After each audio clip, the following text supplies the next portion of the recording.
E hoje vamos tratar do contexto da sociedade em geral, um contexto mais amplo que o núcleo familiar e a igreja local, falando especialmente sobre a aplicação desses princípios no mercado de trabalho. Eu creio que será de bastante proveito esta aula. Nós vamos começar com uma citação de uma ativista feminista norte-americana, ela que liderou a segunda onda do feminismo nos Estados Unidos.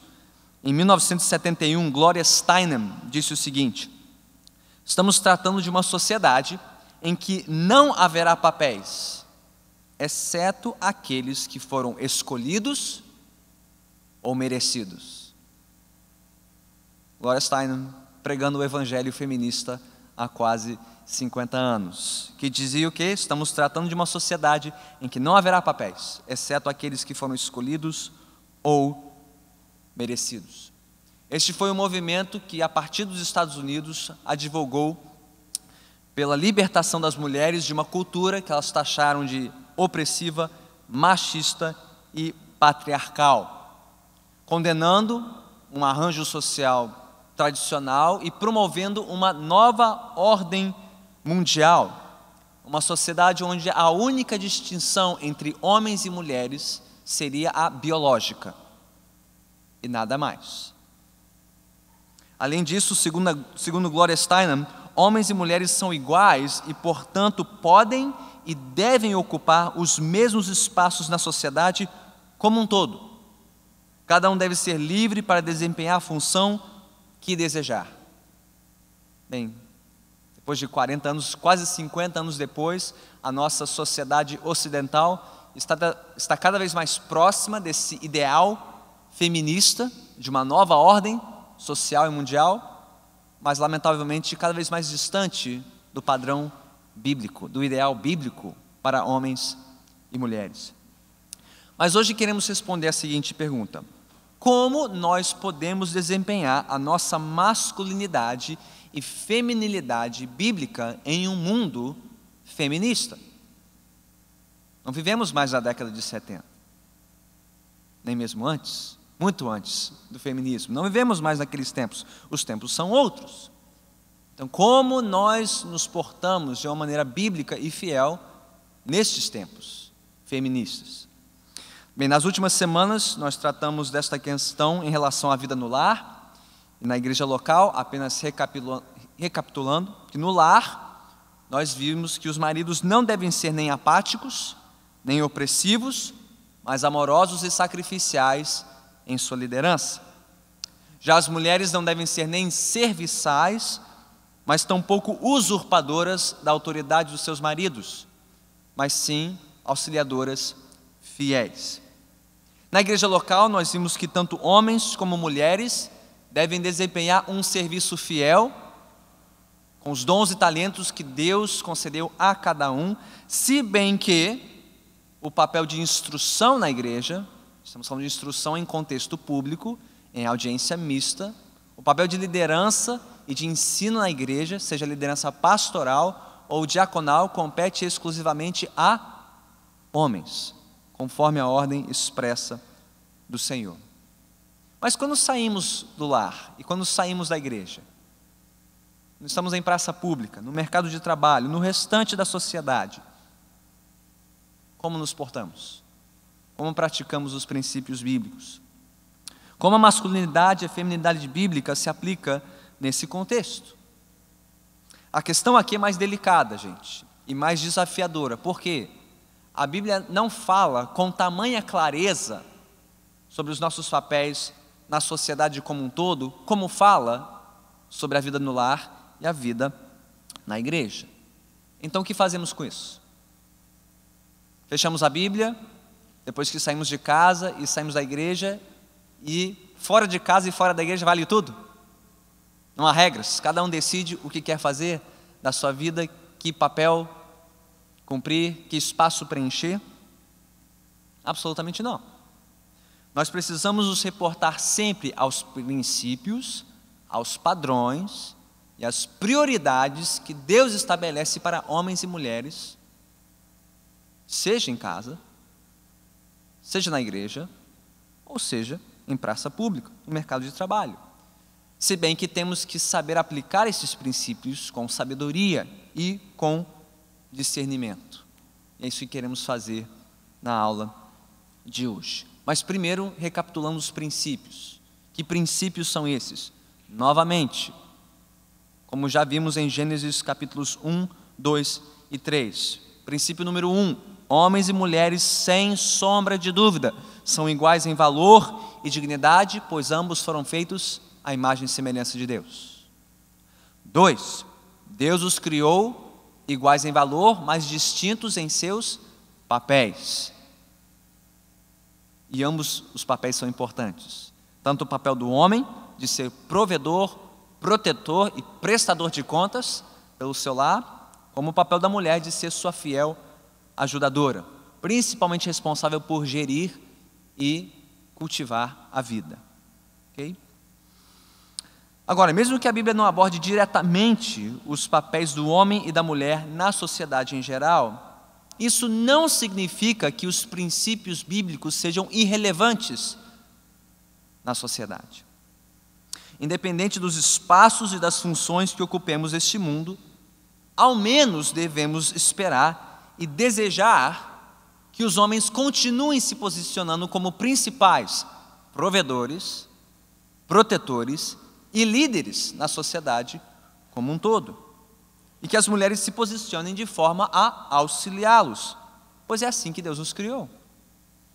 Em outras palavras, isso pode acontecer, gente, nós vemos já, de formas muito positivas, até mesmo em sociedades bastante secularizadas, não necessariamente cristãs, pelo menos na atualidade, né?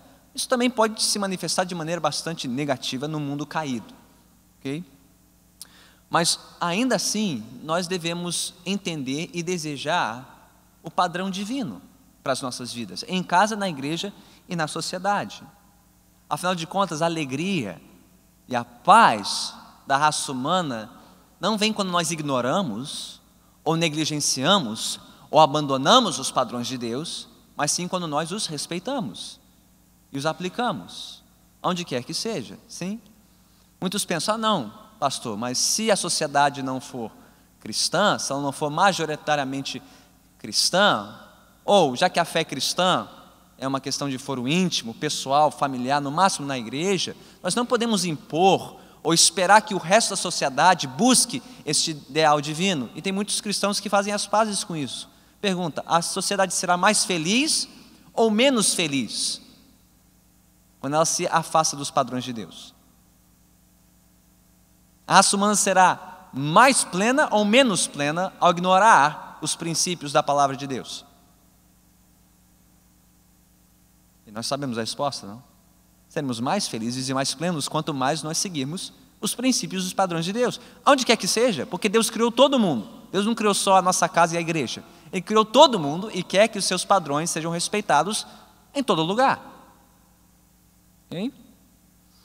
Então, tendo visto a ordem original de Deus na criação, nós temos que começar por onde a Bíblia é mais clara. Sim, e ela fala mais claramente a vida no lar e na igreja. Esses são os contextos principais, iniciais, que devem conduzir a maneira como desempenhamos os nossos papéis neste mundo. O Senhor é soberano sobre todas as esferas da vida, e nós devemos esperar uma certa coerência e continuidade entre os seus propósitos para homens e mulheres, independente do contexto. Okay?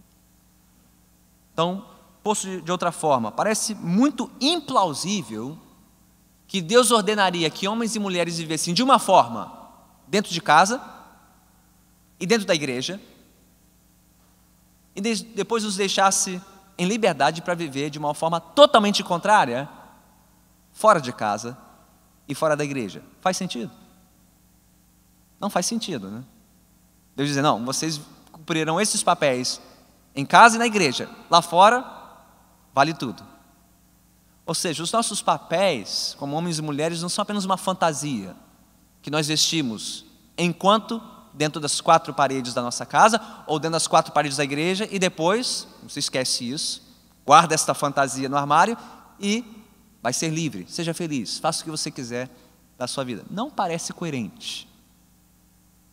Não parece plausível que Deus ordenaria uma coisa dessas. Por exemplo, nós já falamos aqui sobre a passagem de 1 Pedro, capítulo 3, versículo 4, só relembrando aqui, okay? Nada de novo aqui, mas se quiser anotar ou revisitar esta passagem. Naquela passagem, Pedro está falando para as mulheres, no contexto do casamento, está recomendando que as mulheres cultivem um espírito dócil e tranquilo. Bem, mesmo que essas palavras se apliquem originalmente à mulher no contexto dentro de casa, para mulheres casadas, bem, Deus esperaria que só as mulheres casadas fossem dóceis e tranquilas? Solteiras podem viver como vocês quiserem. Não faz sentido, né? As casadas devem servir de quê? De modelo para as solteiras. E o que Deus recomenda para uma, Ele vai recomendar para outra. Faz sentido ou não? E se elas devem se comportar de maneira dócil e tranquila dentro de casa, elas devem se comportar de outra maneira fora de casa? Dóceis e tranquilas em casa, mas na igreja, beligerantes, irritadiças, contestadoras? Não faz sentido, não é verdade? Então, o que Pedro recomenda especificamente para mulheres casadas em casa, aí você deve ver o quê? Reproduzido por outras mulheres, mesmo as solteiras, estejam elas dentro de casa, ou na igreja, ou no mundo, não? Porque se elas são um tipo de mulher dentro de casa e na igreja, você esperaria que fosse outro tipo de mulher no trabalho? Ou na vizinhança? Ou na reunião de condomínio? Não é verdade. Deve haver uma coerência, uma continuidade entre a postura de uma mulher, independente do contexto. Não sendo uma pessoa num lugar e outra pessoa em outro lugar. Isso vale para as mulheres e para os homens. E nós vemos esse padrão também nos homens. Se as mulheres as mulheres cristãs, piedosas, devem manter uma postura, uma conduta de submissão, de respeito, de apoio a lideranças dignas de homens dentro de casa, dentro da igreja, farão isso também no mercado de trabalho. E os homens? Mesmo padrão se aplica aos homens. Okay? A Bíblia fala mais claramente a maridos e a pais, para que eles amem suas esposas, cuidem dos seus filhos, velem pela sua casa. Okay? Também fala muito sobre os líderes da igreja, que sejam homens honrados, homens da palavra, homens de confiança, homens que usam a sua liderança de maneira sacrificial, pelo bem da sua família, pelo bem da igreja. Bem, a Bíblia esperaria que os homens cristãos fossem um tipo de homem dentro de casa e na igreja e outro tipo de homem na sociedade como um todo? Que eles fossem líderes que servem sacrificialmente em casa e na igreja, mas que servem de maneira egoísta e mesquinha no trabalho, na repartição pública? Não. Que eles sejam o mesmo tipo de homem, que demonstrem o mesmo caráter e a mesma conduta onde quer que estejam, em casa, na igreja ou no trabalho. Okay? E de novo, isso não se aplica apenas a pastores e homens casados. A Bíblia não tem 2 pesos e 2 medidas. Não, vamos esperar mais dos pastores e mais dos pais de família. Os solteiros podem viver como eles quiserem. Não. Os pastores e os pais da congregação devem ser modelos, exemplos de masculinidade para todos os demais homens da congregação, para que vivam assim em todo e qualquer lugar, em casa, na igreja ou no mundo. Mesmo os homens solteiros, já falamos sobre isso, devem se importar como provedores espirituais, como protetores morais e líderes sacrificiais na sociedade como um todo. Okay? Então, de novo, a visão bíblica de um homem maduro, de um homem piedoso, pastor, pai, marido, deve ser referência, modelo para todos os homens em todos os seus diferentes relacionamentos, independente de contexto.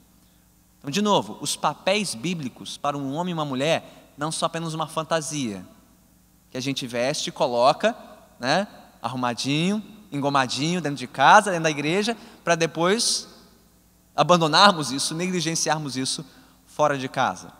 Okay? Então, esses papéis devem ser honrados e respeitados, especialmente em casa, especialmente na igreja, mas isso deve exercer uma influência no nosso testemunho público perante o mundo, na sociedade como um todo. Como? Como fazemos isso? Bem, esse é o assunto do restante da nossa aula. Vamos lá, algumas coisas bem específicas que temos que ter em mente. Primeira delas é essa. Nós precisamos cultivar uma percepção dos pressupostos feministas, inclusive em nosso próprio coração. Como assim? Bem, como discípulos de Cristo, nós fomos chamados para viver no mundo, embora nós não pertençamos ao mundo. Lembre-se das palavras de Jesus? Vocês estão no mundo, mas não são do mundo. E Ele orou para que nós, enquanto estivéssemos no mundo, não vivêssemos segundo o mundo. Bem, nós vivemos no mundo o quê? Feminista. Uma cultura escancaradamente, explicitamente feminista. Se você tem qualquer dúvida disso, assista 1 horinha de programação da Rede Globo, de segunda a sexta, antes do almoço. E as profetisas feministas, Fátima Bernardes e Ana Maria Braga, te dirão exatamente o que o mundo pensa sobre os papéis de um homem e de uma mulher. A atmosfera feminista nos cerca, é o ar que nós respiramos, quer você deseje isso ou não, para os seus filhos ou não. Nós vivemos e eles crescerão nessa atmosfera feminista, nessa ditadura feminista. Ditadura feminista, sim. Tente questionar a sabedoria feminista e você vai ver essa ditadura vindo atrás de você com unhas, dentes, garras, bolsa de maquiagem e tudo, né? Nós estamos no mundo, mas nós não somos do mundo. Então, como nós podemos viver de maneira bíblica num mundo tão distorcido e caído como o nosso? Regido não pelos princípios bíblicos, mas pelos princípios feministas. De novo, o mundo será regido por algum princípio. E se não for pelos princípios da palavra de Deus, bem, será pelos princípios caídos dessa sociedade. Então, primeiro temos que estar atentos, cultivar essa percepção dos pressupostos feministas. Ele está em todo lugar, por todo lado, é a atmosfera social e cultural que nos cerca. Okay? Só que feminismo representa diferentes coisas para diferentes pessoas. E aí nós temos que ter cuidado em como nós definimos feminismo. Nós vamos usar a seguinte definição. Okay?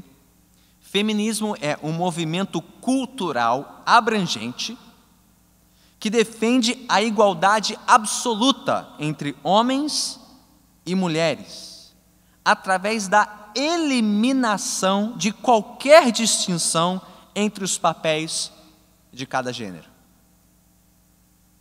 De novo, é um movimento cultural abrangente que defende a ideia da absoluta igualdade entre homens e mulheres, como? Por meio da eliminação, da abolição de qualquer diferença entre os papéis para homens e mulheres na sociedade.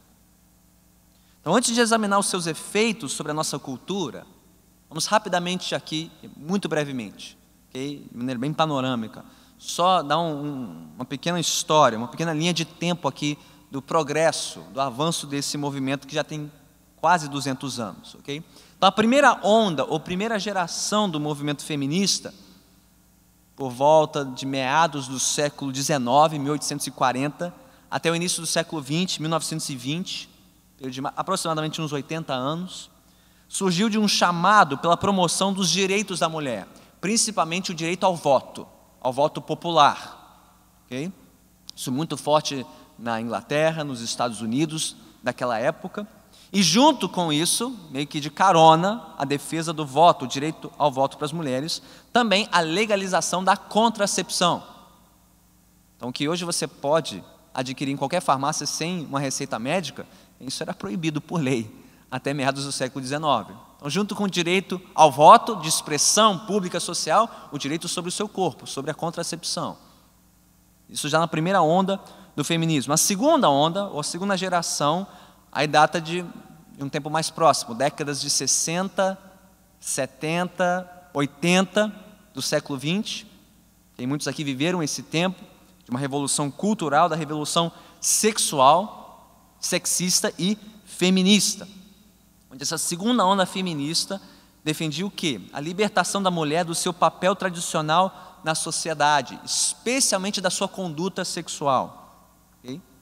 Então, líderes feministas de segunda geração advogaram contra o mito da mulher do lar, contra os papéis distintos para homens e mulheres, e de carona, sempre de carona ali, a favor da descriminalização do aborto. Isso muito forte a partir da década de 70 nos Estados Unidos.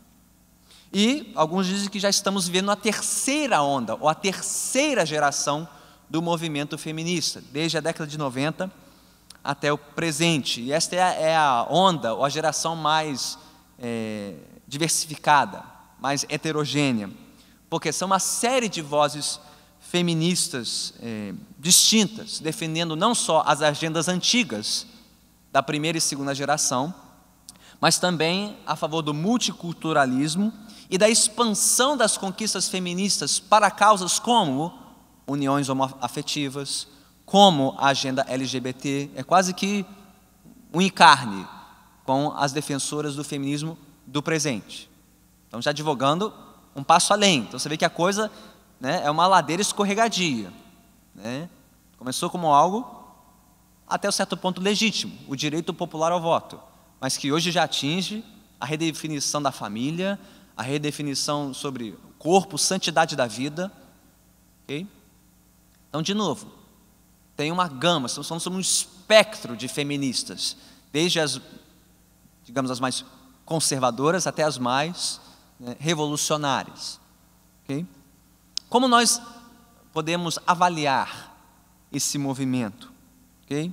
Pontos positivos, pontos negativos. Podemos e devemos ressaltar alguns pontos positivos, para achar que nós não somos totalmente contrários ao feminismo, que fazemos vista grossa às suas conquistas. Bem, temos alguns pontos positivos a partir do movimento feminista, a saber, o direito ao voto popular, positivo, o direito à propriedade particular, positivo, o direito à remuneração equiparável à dos homens pelo mesmo serviço prestado,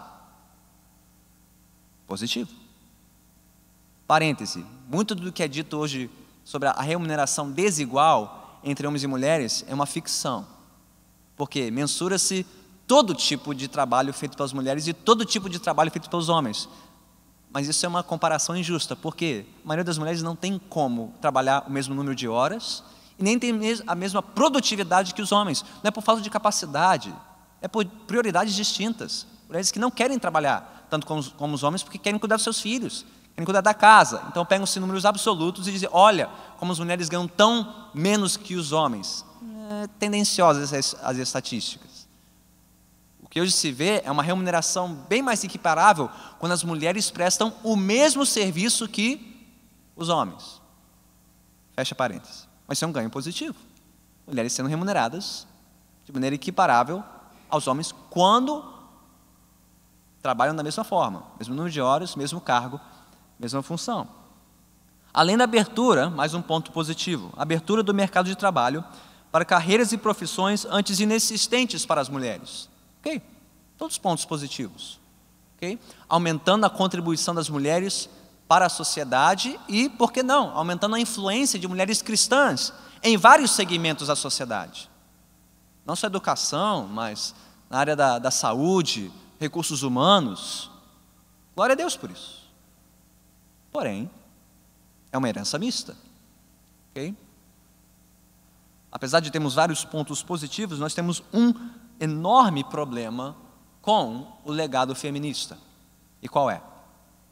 Enquanto a Bíblia reconhece o equilíbrio entre, por um lado, a igualdade dos gêneros e a distinção dos papéis dos homens e das mulheres no lar, na igreja, na sociedade, o que o feminismo ensina, prega? A igualdade absoluta entre os gêneros por meio da eliminação dos papéis, da eliminação da distinção dos papéis. E aí está o problema. Aí está o problema. Pouco a pouco, o feminismo eliminou as diferenças e as distinções entre os homens e as mulheres, de tal forma que hoje os nossos filhos crescem num ambiente onde não se espera diferença alguma entre homens e mulheres. E pasmem, nem mesmo diferença biológica. Porque hoje você já pode até trocar isso. Nem isso te define mais. Na Inglaterra, por exemplo, o sistema de saúde pública já paga, já patrocina operações de mudança de gênero para meninos e meninas que não querem mais se identificar com o seu gênero biológico. Infelizmente, isso é um legado oriundo do movimento feminista também. E pior, surpreendentemente e tragicamente, muitos cristãos que vivem nessa atmosfera feminista já não creem mais na distinção dos papéis para homens e mulheres. Então já temos segmentos inteiros da igreja evangélica que ordenam pastores e pastoras, que não vem problema nenhum entre o provedor da família ser o marido ou a esposa. E consequentemente na sociedade não esperam nenhuma diferença para os papéis dos homens e das mulheres. Agora, tem uma grande ironia nisso. É que já existem algumas vozes na sociedade secular, até mesmo no Ocidente, que já estão questionando a sabedoria feminista. Eu tomei ciência nessa semana, conto do pastor Marcelo, trocando figurinhas com ele, de um documentário norueguês, titulado Lavagem Cerebral. Quem já ouviu falar desse documentário? Lavagem Cerebral. Que está no YouTube, disponível de graça, legendado. Okay? Um documentário secular, não produzido por cristãos, questionando a sabedoria feminista e principalmente a ideologia de gênero na Noruega. Noruega, para quem não sabe, é um país onde existe enorme liberdade pessoal, enorme defesa dessa agenda de direitos iguais para homens e mulheres. E o que esse documentário notou é que, numa cultura de enorme liberdade, de escolha, de direitos iguais, ironicamente, você adivinha que funções os homens noruegueses buscaram naquela sociedade? E que funções as mulheres norueguesas buscaram? Quando não cooptados por uma ideologia feminista. Sabe qual é a ironia? Onde existe enorme liberdade, igualdade de direitos, sabe o que os noruegueses fazem? Os homens noruegueses ocupam posições que exigem mais força física, trabalho braçal, que exige funções de proteção, força policial, por exemplo, e de liderança na sociedade. E as mulheres norueguesas, quando têm a liberdade de escolher uma coisa ou outra, sabe o que elas escolhem majoritariamente? Funções mais voltadas para o lar, para o cuidado com as crianças, os idosos. Irônico, né? É que nem lembrei de outro exemplo, essa semana, uma atriz global, feminista, né? Não vou mencionar o nome, mas que disse que ia criar a filha debaixo dessa sabedoria feminista, né? Chegou o aniversário da filha, ela decidiu dar um trenzinho para a filha. E qual não foi a surpresa quando dias depois ela viu a menina embalando o trenzinho numa mantinha, né? No colo, né? Quem ensinou isso para aquela menina? Estava lá no DNA dela. Colocado ali por Deus, um instinto que? Afetivo, cuidadoso com a vida. Então, quando deixados livres, sem uma posição de uma ideologia, sabe o que os meninos fazem? Eles brincam de soldado, de polícia e ladrão. E as meninas brincam de quê? De cozinha, de boneca, de casinha, e não há nada de errado com isso. Não há nada de errado, porque instintivamente cada um já está procurando o quê? Os papéis para os quais Deus nos criou. É só quando você tem uma ideologia de fora, imposta sobre essa geração, que aí você vê a confusão total dos papéis. Mas enfim, voltando à nossa atmosfera feminista, como respondemos a tudo isso na prática? Estamos falando sobre cultivar uma percepção de pressupostos feministas. Primeiro, avalie o seu próprio coração. Porque talvez essa atmosfera feminista tenha te marcado e te influenciado mais do que você percebe. Então temos que olhar para o nosso próprio coração. E em oração, buscar de Deus um alinhamento entre os nossos pensamentos e os nossos desejos e as diretrizes claras da palavra de Deus.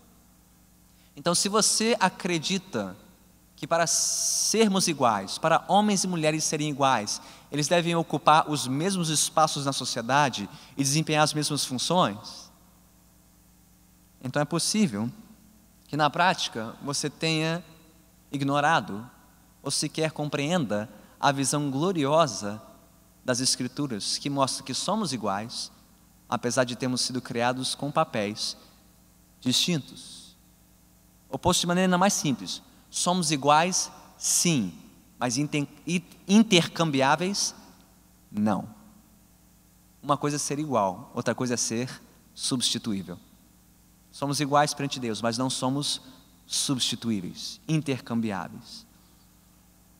E como já vimos, a nossa igualdade não fica comprometida pelos nossos papéis distintos. Segunda coisa, siga um chamado contracultural à fidelidade bíblica. Então, ao considerar os seus papéis neste mundo, seja no lar, na igreja, no mercado de trabalho, ore e peça a Deus para que você possa exemplificar os propósitos dele para a sua vida nessa terra. Especialmente você, mulher, se você se sentir chamada por Deus para abraçar a maternidade e dedicar-se integralmente ao seu lar, não espere aplausos das suas colegas de faculdade, nem das suas colegas de trabalho, que vão olhar para você e achar a sua vida um enorme desperdício.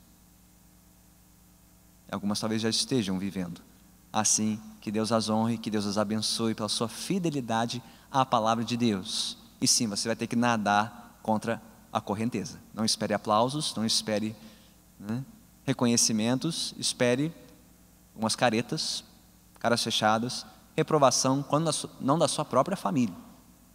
Okay? Então avalie o seu coração, siga um chamado bíblico à fidelidade e, por fim, busque a sua satisfação principal em Cristo. Eu brinquei aqui cedo na aula, não sei quantos perceberam isso, mas o feminismo, gente, é um evangelho alternativo. É um evangelho alternativo. É uma proposta alternativa de felicidade e satisfação. É um evangelho que prega a salvação pelo quê? Pela libertação, não do pecado, mas de uma estrutura machista, opressiva, patriarcal. É uma proposta de libertação, é um plano de salvação, onde o pecado se resume ao quê? A um papel estabelecido, a uma identidade peculiar, e onde, segundo o evangelho feminista, você será mais feliz e mais satisfeita quando se libertar, quando se emancipar, quando der o seu grito de independência. Mas nós cremos em outro evangelho, não? Bem distinto, bem diferente, onde a satisfação não se encontra na libertação, mas na submissão à vontade de um Pai, de um Senhor, de um Criador Todo-Poderoso, que é Deus, que veio nos redimir pelo seu Santo Filho, Jesus Cristo. É nele, em obediência a Ele e aos seus padrões, que encontramos satisfação e felicidade. Colossenses 2, podemos abrir, Colossenses 2, versículos 8 a 10. O texto aqui deixa isso muito claro para nós. Colossenses 2, 8, 9 e 10.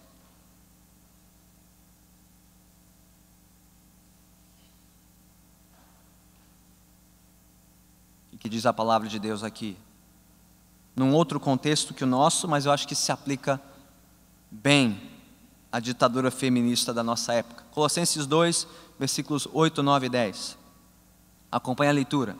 Tenham cuidado para que ninguém os escravize a filosofias vãs e enganosas. Seja o feminismo, seja marxismo cultural, seja o que for. Cuidado. Que se fundamentam nas tradições humanas e nos princípios elementares deste mundo e não em Cristo. Pois em Cristo habita corporalmente toda a plenitude da divindade, e por estarem nele, que é o cabeça de todo poder e autoridade, vocês receberam a plenitude. Então, onde encontramos uma vida plena, gente? Não é no feminismo, ou qualquer outro ismo humano. Nós encontramos a nossa plenitude em Cristo. E aqui está a surpresa. Não existe outra tradição mais a favor da mulher que o cristianismo. Não existe. Pode procurar qualquer outra alternativa no mercado. Não existe outra fé mais pró-mulher do que o cristianismo. Pode comparar com o judaísmo, com o islamismo, com o hinduísmo, com o budismo e sim, até com o ateísmo e o feminismo. Os cristãos, biblicamente falando, são mais pró-mulheres do que as próprias feministas. Por quê? Numa época em que as mulheres eram proibidas de aprender, Jesus ensinava as mulheres. Em que as mulheres eram proibidas de exercer qualquer função pública, Jesus recebeu o serviço e adoração de mulheres. E porque no fim, ninguém deu a sua vida para redimir as mulheres deste mundo como Jesus Cristo. Ele veio dar a sua vida numa cruz para libertar as mulheres, não dos seus papéis, mas dos seus pecados. E isso homem nenhum neste mundo fez, senão o Senhor Jesus Cristo. Agora me mostre uma fé mais pró-mulher do que essa. Mais a favor do valor e da dignidade da mulher que o cristianismo. Maomé não fez isso. Moisés não fez isso. Nenhuma ativista feminista morreu e voltou dentre os mortos para libertar as mulheres do seu castigo eterno. Só Jesus Cristo fez isso. Então me mostre uma fé mais pró-mulher do que o cristianismo. Então, irmãs, não acreditem na mentira feminista que diz que o feminismo é mais a favor das mulheres do que o cristianismo. É uma farsa, é uma mentira. O feminismo não entrega o que promete. Não entrega. Só o cristianismo entrega paz perfeita, alegria plena em sermos tudo aquilo para o qual Deus nos criou e nos salvou. Sermos homens e mulheres para a glória de Deus. Amém? Não tenha vergonha disso. Não tenha vergonha de ser cristão, cristã neste mundo. Outra etapa. Aplique então. Tendo visto esses princípios bíblicos, vamos aplicar essas prioridades bíblicas com sabedoria.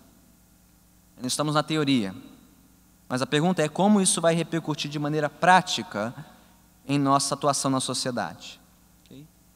Então não, por um lado você não encontrará na Bíblia uma relação exaustiva de carreiras e profissões exclusivas para os homens e exclusivas para as mulheres.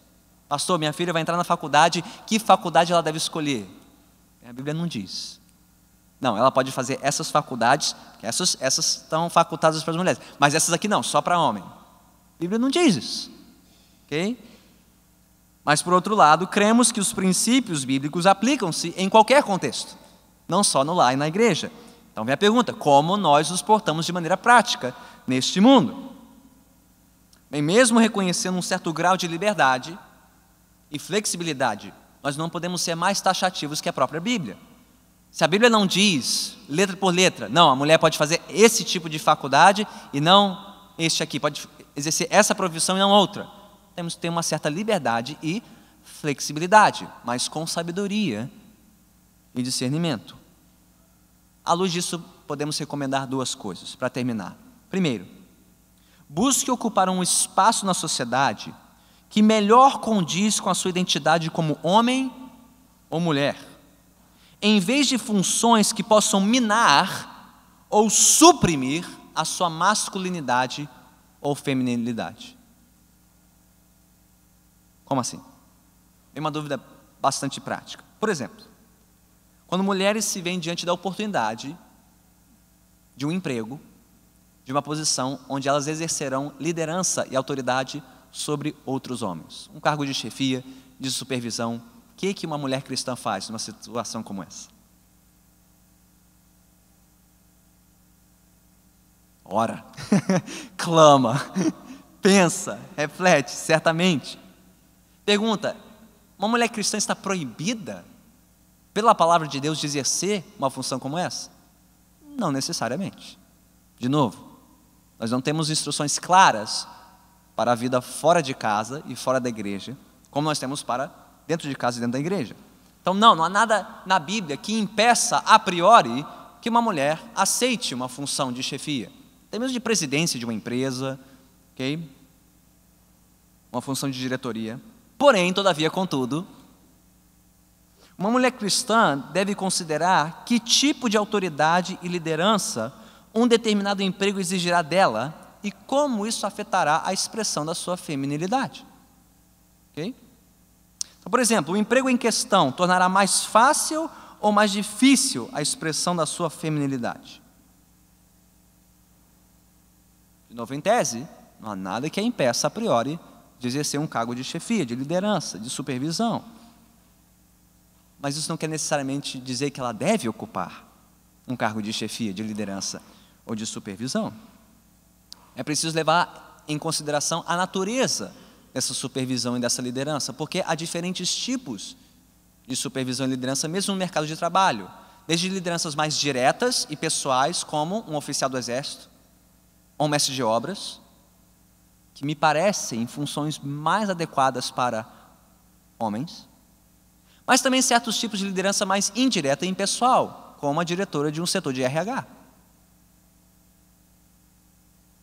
Digo eu, não o Senhor, porque você não tem aqui uma lista na Bíblia dizendo, não, mulheres podem ser supervisores de RH, mas mestre de obras e oficial do exército não.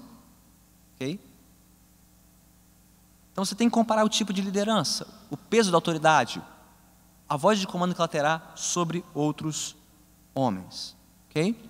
Então, à luz do que já vimos, parece-nos que quanto mais um determinado cargo elevar uma mulher a uma posição de autoridade direta e pessoal sobre um homem, mais isso gerará tensão com a ordem prescrita por Deus para a sua criação. E mais difícil será para o homem e a mulher preencherem seus papéis distintos neste mundo.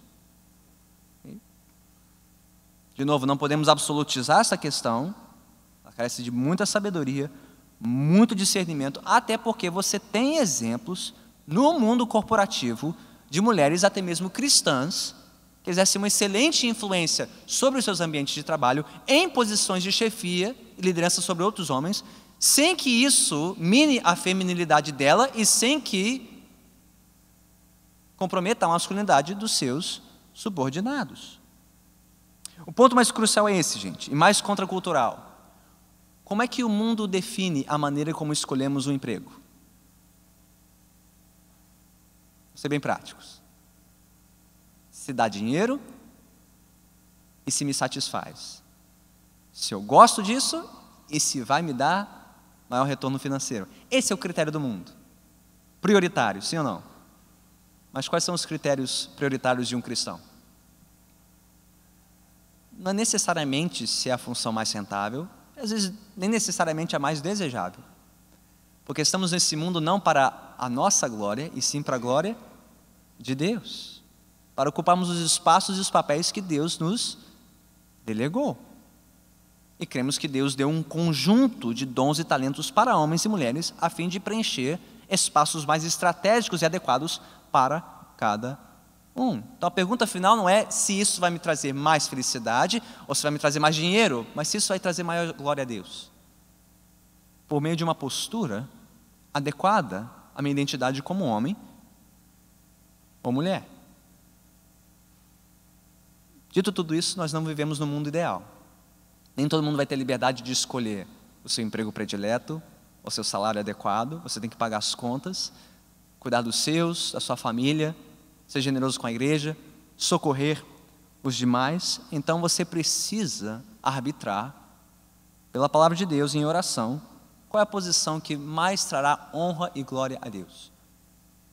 E onde você poderá melhor desempenhar seu papel como homem ou mulher neste mundo.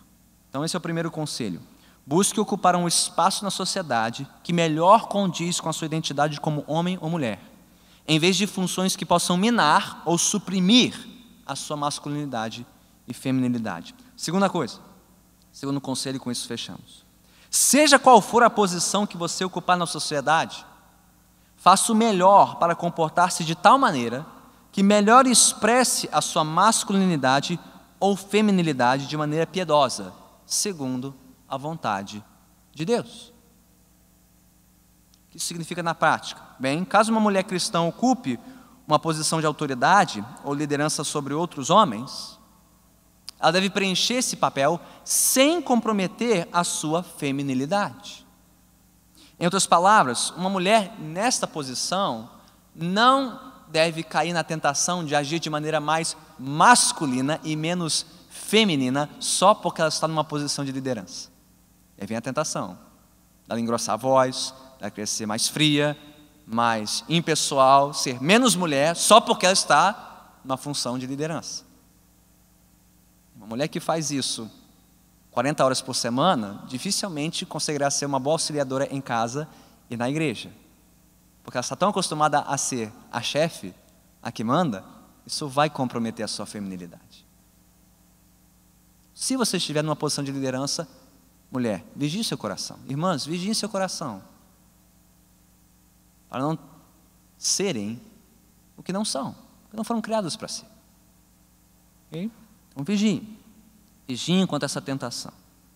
De maneira semelhante, homens, se homens, irmãos aqui estiverem debaixo da liderança ou da autoridade de uma mulher,